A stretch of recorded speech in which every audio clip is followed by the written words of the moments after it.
Assalamualaikum warahmatullahi wabarakatuh. Bertemu kembali dengan saya Ibu Tujila dalam pembelajaran fisika kelas 11 materi kesetimbangan benda tegar untuk pokok bahasan kesetimbangan pada jungkat-jungkit dan papan gantung.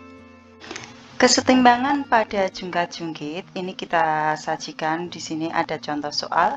Suatu batang AC panjangnya 3 meter, masanya 40 kg di titik tumpu A dan B yang terpisah jaraknya 2 meter. Seorang anak berjalan dari A ke C. Jika massa anak tersebut 25 kg dan G sama dengan 10 meter per sekon kuadrat, maka tentukan jarak minimum anak dari C. Jadi minimum anak dari C agar papan tetap setimbang. Nah, untuk soal seperti ini, yang pertama kalian harus lakukan adalah kalian itu menggambarkan gaya-gaya yang bekerja pada bendanya. Nah, di sini batang AC panjangnya 3 meter, massanya 40 kg. Berarti ini memiliki titik berat yaitu di pusat massanya, di tengah-tengah. Kalau panjangnya 3 meter, otomatis tengah-tengahnya adalah 1,5. Nah, 1,5 dari A. Dari B berarti 0,5 meter. Kemudian berat itu massa kali gravitasi. Massanya 40, G-nya 10, berarti 400 Newton. Itu yang pertama. Yang kedua, kita tinjau adalah massa anak. Massa anak itu nanti kita letakkan di antara B dan C supaya setimbang. Jadi setimbang. Itu diletakkan di antara B dan C. Nah, itu ya. Jadi misalnya kita letakkan seperti ini, maka kita anggap misalnya jarak B ke E adalah X.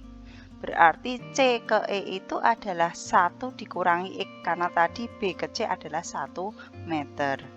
Oke, ketika papan dalam keadaan setimbang, maka titik tumpu di A dianggap tidak ada.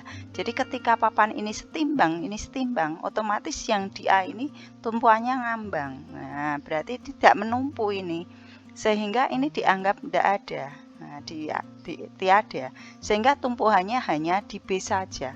Maka untuk itu akan berlaku bahwa sigma to di B itu sama dengan 0 supaya setimbang. Ya, sigma to di B, torsi di B sama dengan 0. Torsi itu kan gaya kalikan jarak lengan ya, lengannya atau jarak lengannya ya. Berarti di sini kita lihat ada dua gaya, WB dengan WA, anak dan W batangnya. Nah, sekarang kita cek di sini. Berarti kita lihat di sini untuk WA ini kan kalau berputar pusat rotasinya di B, dia berputar itu kan putarannya adalah searah jarum jam, maka dia plus WA 250 kalikan lengannya X, berarti X.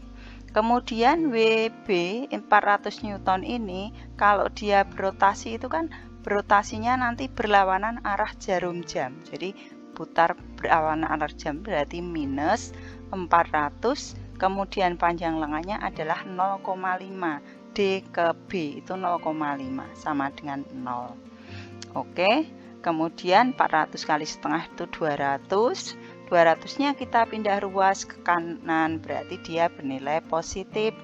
Nah, ini kita coret, maka diperoleh X itu adalah 0,8 meter.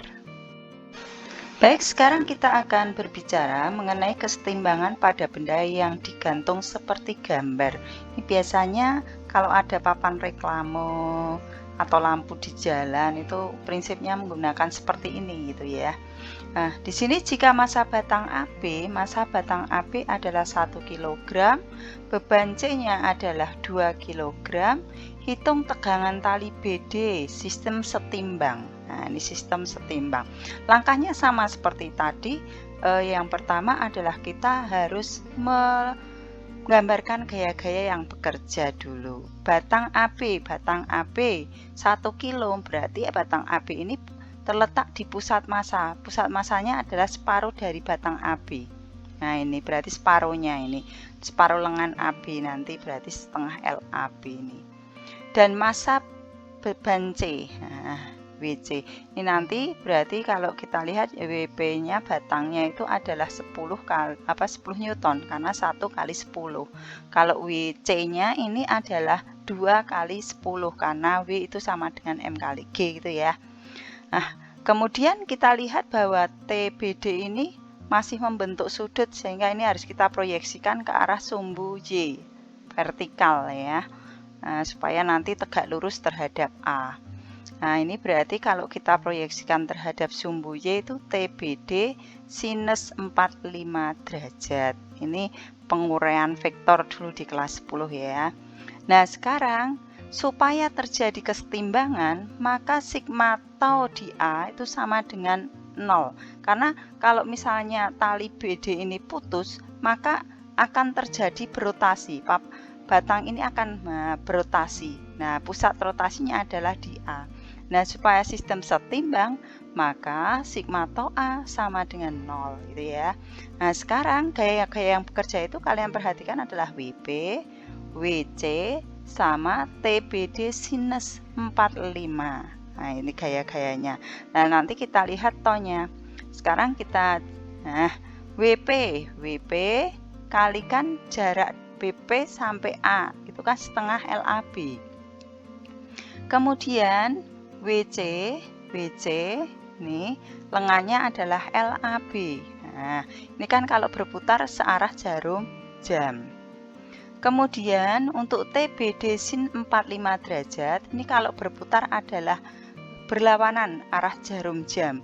Sehingga min TBD, min ya, karena berlawanan min TBD sin 45 derajat, jarak dari A itu adalah LAB sama dengan 0. Kemudian ini kita pindah ruas karena min TBD sin 45 derajat kali LAB-nya bernilai min, pindah ruas jadi plus gitu ya. Kemudian semua mengandung unsur LAB, LAB-nya dicoret. Sehingga persamaannya jadi WP kali setengah plus WC sama dengan TBD. Sinus 45 itu adalah setengah akar 2. Nah, terus kita masukkan WP-nya tadi kan 10 ya. Nah, WC-nya 20. Nah, itu ini dikalikan 25 sama dengan TBD setengah akar 2. Sehingga diperoleh TBD-nya adalah 25 kali 2 per akar 2. Berarti 50 per akar 2. Nah, ini belum selesai, ini harus disiasati. Per akar 2 itu enggak boleh. Nah, itu akhirnya harus diselesaikan. Ini dikalikan akar 2 kali akar 2, maka hasilnya adalah 25 akar 2.